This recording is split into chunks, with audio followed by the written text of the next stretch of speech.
बिस्मिल्लाहिर्रहमानिर्रहीम, अस्सलाम वालेकुम। मैं हूं आपका होस्ट मुख्तार अहमद और आप देख रहे हैं पब्लिक एंड रिपब्लिक। जी हां, बिल्कुल हर रोज़ की तरह आज भी शो में जो है वो बात होगी। ख़ास करके हम जब बात करते हैं महंगाई के हवाले से, हम बात करते हैं आवाम की भलाई के लिए, तो ख़ास करके इस शो में मुख्तलिफ टॉपिक्स पे बात हो रही होती है, ज़ेर बहस आ रही होती है। कल सैलाब ज़दगान के हवाले से बात की गई, आज हम महंगाई पे बात करेंगे, आज हम यूटिलिटीज़ के ऊपर बात करेंगे, आज हम पेट्रोल के प्राइजेस पे बात करेंगे। हुकूमती इदारे क्या काम कर रहे हैं, आवाम किस हाल में है। सैलाब ज़दगान के लिए इमदाद का सिलसिला शुरू हो चुका है। सैलाब ज़दगान को जो लोग हैं वो मर रहे हैं, उनको बचाने के लिए हर मुमकिन कोशिश की जा रही है। वहीं पर हम ये देख रहे हैं कि जो हमारी आवाम है, जो कि महंगाई, जो कि बेरोज़गारी, जो कि तालीम के फुकदान की वजह से मर रही है, घुट घुट के जी रही है, क्या उसके लिए कोई सदेबाब है? क्या हुकूमत ने कोई इंतज़ामात किए हैं?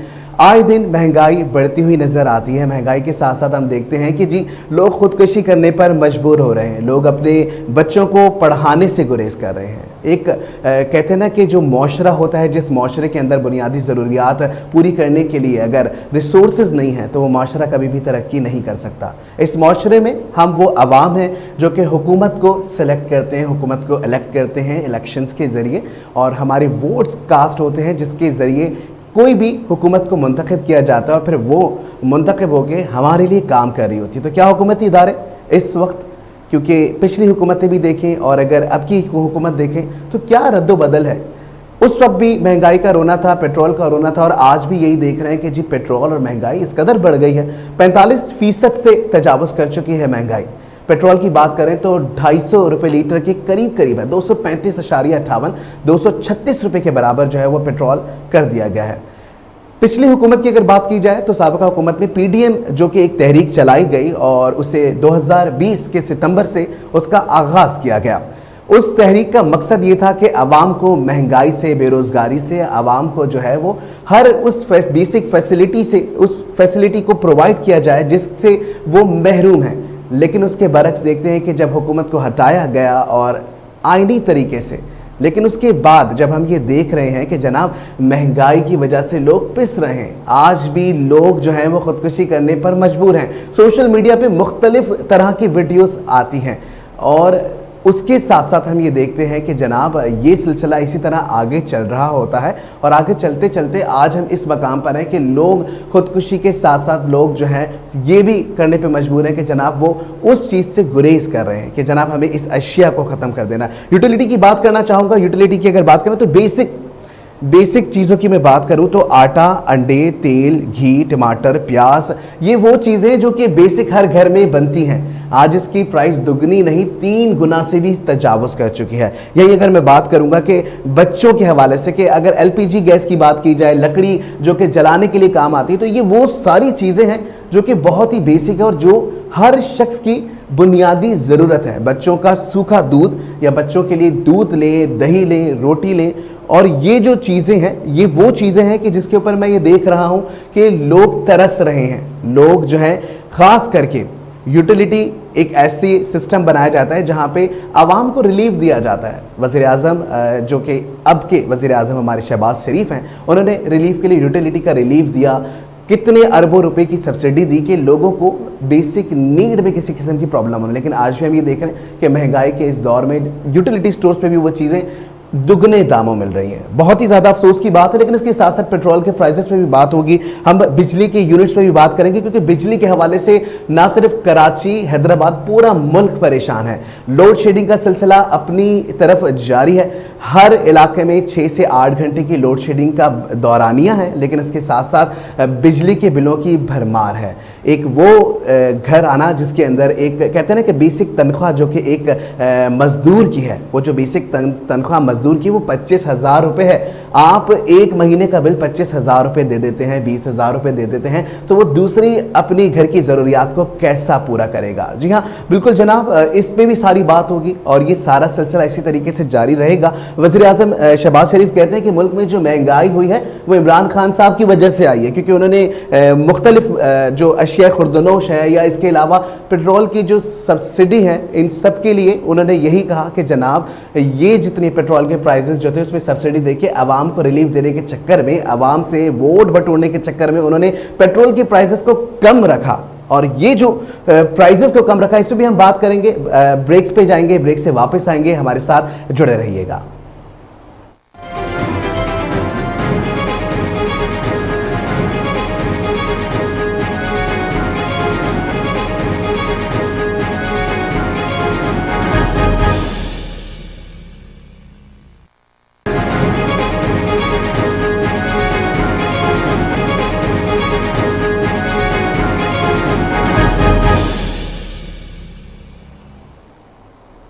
Welcome back. जी हाँ नाजरीन, महंगाई पे बात हो रही है, पेट्रोल के प्राइसेस पे बात हो रही है, यूटिलिटी पे बात हो रही है, और इस वक्त हमारे साथ मौजूद है शबनम गौरी, जो कि UKMS फर्म के अंदर जो है मेडिएटर है। इनसे भी रब्ता किया है और उनसे बात करेंगे, उनसे भी जानेंगे, उनसे भी कुछ व्यूज़ लेंगे कि मुल्क की इकोनॉमी को देखते हुए खास करके महंगाई, और फिर महंगाई के साथ साथ ये पेट्रोल के ये जो बढ़ते हुए प्राइस हैं, इसके ऊपर उनका क्या कहना है। अस्सलाम वालेकुम मैम। शबनम गौरी, क्या हाल चाल है आपके? वालेकुम अस्सलाम। सबसे पहले तो वेलकम करूंगा मैं अपने शो में, जिसका नाम है public and republic. Thank you so much Mukhtar for calling me. जी मैम, क्या कहेंगी आज के खास करके इस टॉपिक के हवाले से, क्योंकि मुल्क की ज़रूरत है ये टॉपिक, क्योंकि महंगाई और पेट्रोल के प्राइसेस ने एक आम आदमी की ज़िंदगी को दोहबर किया हुआ है। तो आप सही कह रहे हैं, और इस वक्त जो है एक सीनियर हायर मिडिल क्लास को छोड़ के अगर आप लोअर मिडिल क्लास को देखें तो इसमें जो है सबसे ज्यादा इफेक्ट जो है हमारे गरीब तबका जो है वो इसमें हो रहा है, इफेक्टेड हो रहा है। ठीक है, अच्छा, इसमें मतलब बहुत सारे रीजंस हो सकते हैं। मतलब मैं तो सबसे पहले उन लोगों से कहूंगी कि जो बहुत ज्यादा एंकर्स पर्सन हैं या जो दूसरे लोग हैं, जिनमें आप सबसे पहले PDM को कह सकते हैं। PDM ये लोग जो है ना बड़ा शोर कर रहे थे कि लास्ट वार्मिंग बड़ी महंगाई है, कि अब जो है 47 ऑलमोस्ट % जो है महंगाई बढ़ चुकी है, लेकिन ये कि सब खामोश हैं। ठीक है, और इसका डायरेक्टली ताल्लुक पड़ता है हमारा क्राइम से। वैसी बात है, जब लोगों के पास खाने के लिए नहीं होगा तो ऑटोमेटिकली वो क्राइम की तरफ जाते हैं। तो सारी चीजें जा रही होती हैं डायरेक्टली अल्टीमेटली गवर्नमेंट की तरफ।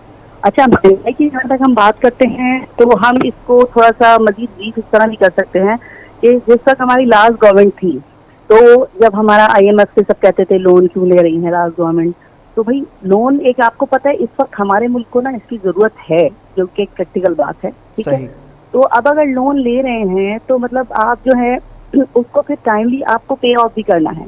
सही है, तो जब आप किसी बैंक से लोन लेते हैं तो आप उसके हिसाब से ऑब्वियसली अपनी इकोनॉमी को लेके नहीं मूव करते हैं। तो लास्ट हमारी गवर्नमेंट ने अपने हिसाब से मूव करने की कोशिश की, और जो माशाल्लाह काफी कामयाब भी थी।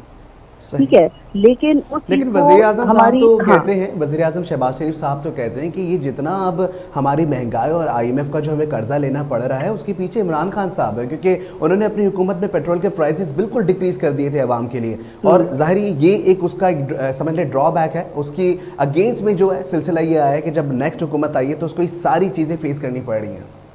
ठीक हो गया, ठीक हो गया। देखिए, शहबाज शरीफ साहब का जो मैं आपको बताऊं थोड़ा सा उनका सिलसिला ये है कि वो शायद पूरी की पूरी बेस नहीं देख रहे हैं। इमरान खान साहब के साथ जो उनकी टीम है, they are all well educated person, सारे पढ़े लिखे लोग हैं, इकोनॉमी को बहुत अच्छा वो लेकर चल रहे थे। लेकिन ये हुकूमत तो तजुर्बेकार है।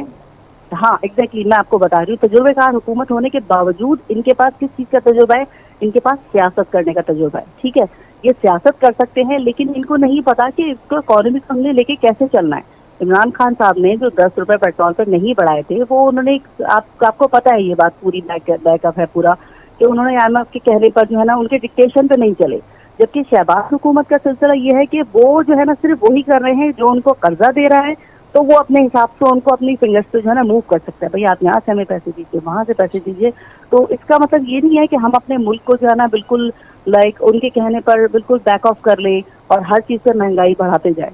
ठीक है, तो एटलीस्ट कभी कभी इन चीजों को चलाने के लिए, इकोनॉमी को चलाने के लिए हमें पढ़े लिखे लोग चाहिए। ठीक है, जो पूरा एक शेड्यूल के हिसाब से लेकर चलें।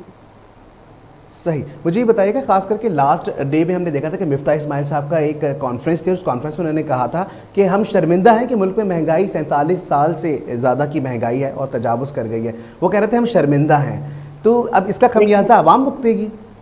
देखिए, खमियाजा तो वाकई में कि जब से ये शहबाज हुकूमत आई है तो खमियाजा ये अवामी भुगतती रही है।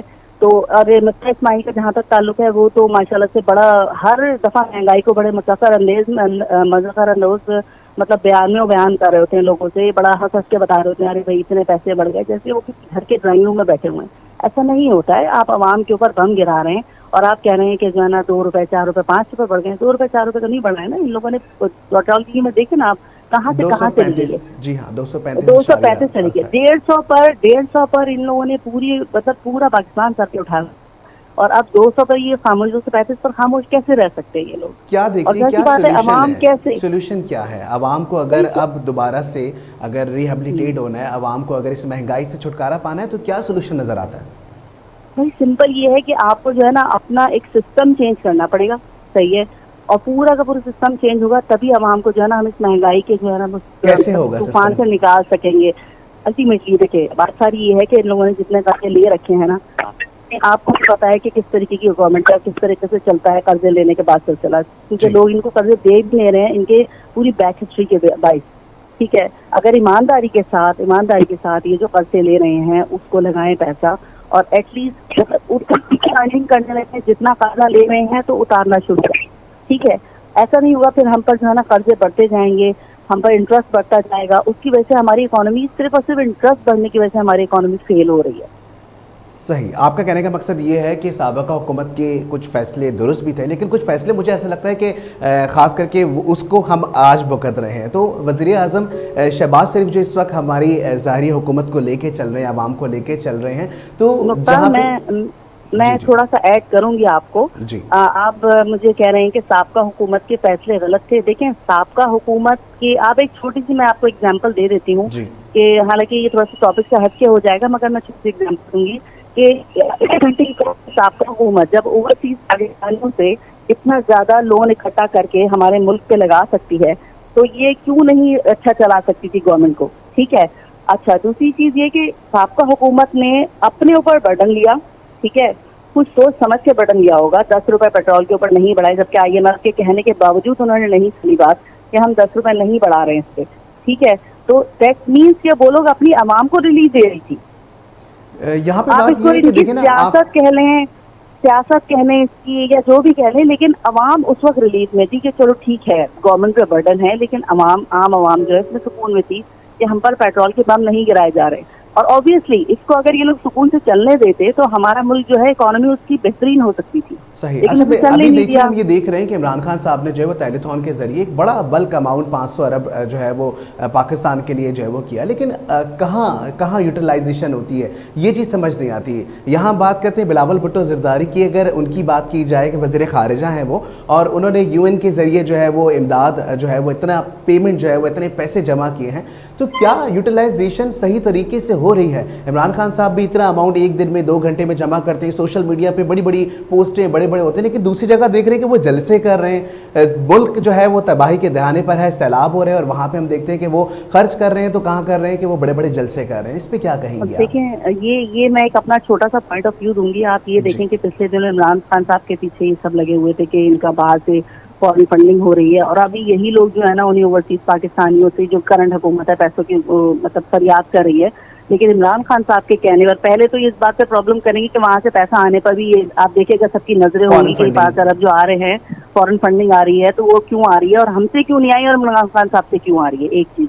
दूसरी चीज क्या होगी कि इमरान खान साहब का जो यूटिलाइजेशन होती है ना वो नजर आ रही होती है, ठीक है, उसमें आपके लोग जो है ना ये करंट हुकूमत क्या करेगी, एक चीज दिखाएगी और 10 चीज पीछे से खा रही होती है। अभी रिसेंटली हम यूटिलिटी की अगर बात करें तो 17 चीज़ों के ऊपर, अशिया के ऊपर जो है वो कीमतें बढ़ा दी गई और 3 अशिया पे जो है वो कीमतें कम की गई हैं। तो ये 3 में कम करके 17 अशिया की कीमतों को बढ़ा देना और उसके बाद फिर बताना कि हमने 3 चीज़ों की कीमतें कम कर दी हैं, ये इसको कैसे देखते हैं? ये तो मुख्तार साहब हमेशा से, आपको पता है, ये तो हमेशा से गवर्नमेंट का रहा है, और ये मैं सिर्फ खान साहब की गवर्नमेंट को मैं इस चीज़ की तारीफ करती हूँ। इसके अलावा जो पिछली 30 साल से चली आ रही थी, 70 साल से, और ये अभी जो करंट हुकूमत है ये एकदम से 50 रुपए बढ़ाते हैं, बंदा डर जाता है, फिर एकदम 2 रुपए कम करते हैं, बंदा स्कूल में आ जाता है, फिर दोबारा 10 रुपए बढ़ा देते हैं, फिर 1 मतलब आवाम समझदार हो चुकी है, आवाम जानती है कि इनके साथ क्या हो रहा है। आपका सोशल मीडिया इतना स्ट्रांग हो गया है, आप ये देखें हर एक को हर बात पता है। आप मतलब ये वो पहले का जमाना नहीं है कि मतलब सिर्फ पीटीवी पे एक चीज आ रही है और सबको वही पता है और वही न्यूज रिपीटेडली चल रही है, किसी को कुछ नहीं पता है, बीच में से सियासतदान गायब हो जाता है, उसका पता नहीं चलता। इसका ये मतलब लोग ये अब हुआ कि होशियार हो मीडिया गए हैं। आज़ाद है।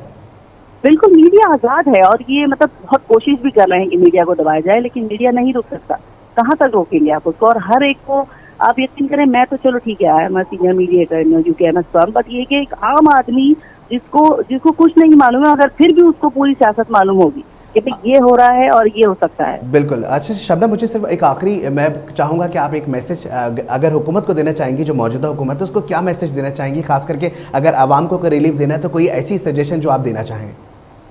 देखिए, ऐसी सजेशन तो बहुत सारी सजेशन है वैसे करंट हुकूमत के लिए, मगर फिलहाल उनके लिए यही है कि आप जो है ना, अगर आप ले भी रहे हैं किसी से, आईएमएफ से अगर आप लोन ले रहे हैं, तो खुदारा मतलब आप झुकते हैं ना तो हमारा मुल्क झुक रहा होता है। हमारे मुल्क के घुटने ना टेकें।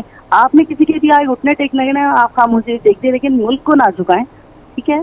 तो दिस इज द मेरी बस ये एक मेरी सजेशन है कि ये मुल्क को ना झुकाएं किसी के आगे। बहुत शुक्रिया शबनम, आप हमारे साथ मौजूद थी। जी नाजरीन, तो शबनम गौरी हमारे साथ मौजूद थी और पुरानी हुकूमत या हम कहते हैं गुज़िश्ता हुकूमत के ऊपर जब तनकीद की जाती है तो उसके लिए भी लोग सामने मौजूद होते हैं और वो फैक्ट्स एंड फिगर पे बात करना चाहते हैं। मौजूदा हुकूमत में भी जाहिर है कि जिस तबाही के दहाने पर इस वक्त हमारा मुल्क है और उसको रिकवर करना है, तो यहाँ बात ये नहीं है कि जी पुरानी हुकूमत ने क्या किया और नई हुकूमत क्या करने जा रही है। जाहिर है कोई ना कोई लाहे अमल इस तरह का इख्तियार किया जाता है और ख़ास करके अब जो सिलसिला है, जाहिर है कि इमदाद का सिलसिला है, फंड्स का सिलसिला है, रिहेबिलिटेशन का प्रोसेस है, इट विल टेक टाइम। ऐसा नहीं होगा कि जी आज हम इसके ऊपर बात कर रहे हैं, आज हम कह रहे हैं कि जी फंड्स तो आ गए हैं, लेकिन सबसे बड़ी चीज़ ये है कि इसकी यूटिलाइजेशन कैसे होगी। क्या हमारे सेक्टर्स जितने भी, हमारे फाइनेंस सेक्टर है, हमारा अगर देखें लाइव स्टॉक सेक्टर है, अगर हम देखें कि हमारा पब्लिक सेक्टर है, ये वो सारे सेक्टर्स हैं कि जिसके ऊपर काम करने की बेहद ज़्यादा ज़रूरत है और इसके लिए ज़ाहिर हुकूमत तजुर्बेकार है, तो ज़रूर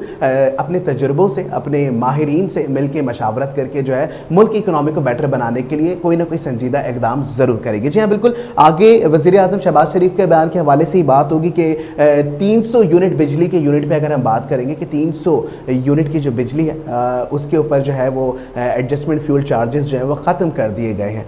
तो बिल्कुल जी इसके ऊपर भी एक बहुत बड़ा इकदाम है जो कि हुकूमत पाकिस्तान ने किया है। 300 यूनिट बिजली को जो है उसकी एडजस्टमेंट, जो कि फ्यूल एडजस्टमेंट है, उसके टैक्स को ख़त्म किया है। ये आवाम के लिए रिलीफ है, एक छोटा सा रिलीफ है। अगर इसी तरह के रिलीफ जो है वो हुकूमत पाकिस्तान देते रहे आवाम को, तो आवाम खुशहाल हो जाएगी और आगे चलते हुए भी हम देखते रहेंगे कि मुल्क की इकनॉमी को बहुत ज़्यादा फ़ायदा पहुँचेगा। आज के इस प्रोग्राम में इतना ही, इंशाल्लाह फिर आपसे दोबारा मुलाकात होगी। अपना बहुत ज़्यादा ख्याल रखिएगा। अस्सलाम वालेकुम।